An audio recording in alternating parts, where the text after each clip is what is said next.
I don't have a whole lot of trouble getting going in the morning. Of course, I'm tired because I get up at about 4, but to do the job that I do, you have to get some satisfaction out of seeing something go from a piece of dirty, ugly looking metal into a shiny, finished, precise looking part.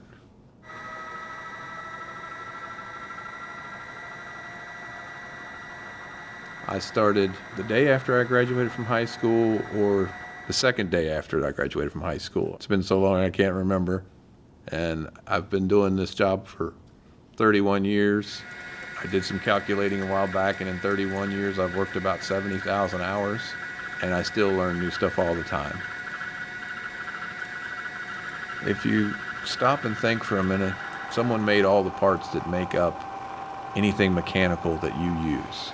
And it's a very vital job to this country because of the amount of things that we still do make. You know, if parts in an engine aren't machined precisely, that engine's not going to run for very long, and it's not going to run very efficiently. And having the skill to do that is always going to be valuable. Industrial manufacturing jobs have kind of made a comeback.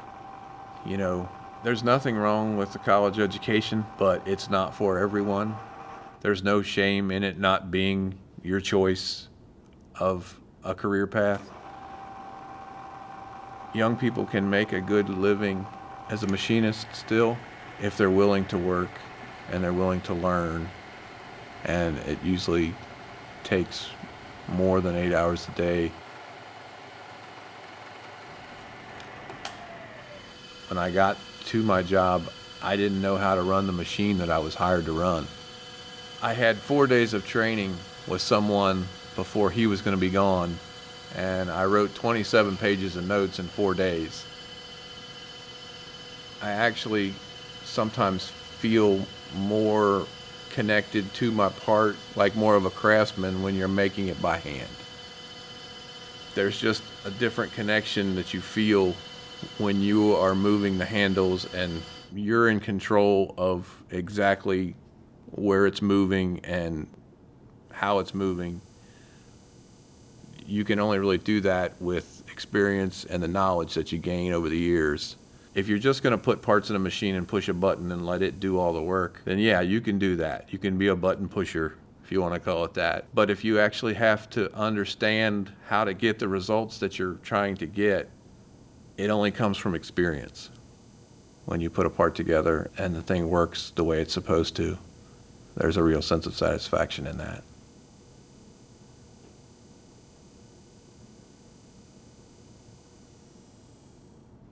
In about 2008 or 2009, I was ready to move on from the job that I had working for my uncle.